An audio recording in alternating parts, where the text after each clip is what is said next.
Good afternoon, class. Good afternoon, teacher.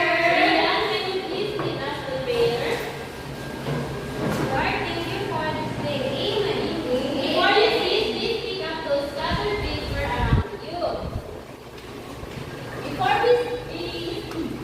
we discuss, I have here our classroom rules that you need to follow.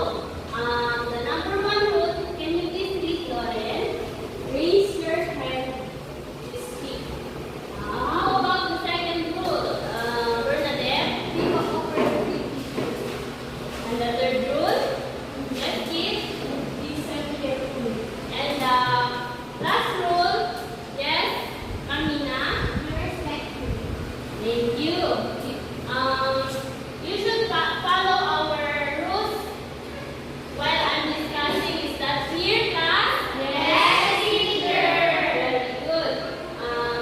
Before we start our discussion, I will show you a picture and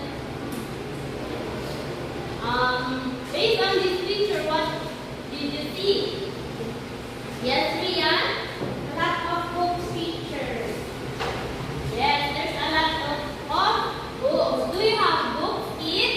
Yes, teacher. We do. It's my house. How do you take care of your books? Teacher. Anyone? I have books in my Yes, Rosel? I cover them with your read. Just in the right, teacher. Very good. How about you, Rian? I have a bookshelf, teacher. Wow, Organized. that's very nice. Do you think book is important, class? Yes, teacher. Why? Teacher, Yes, because they give us knowledge, and I also like books because they entertain me.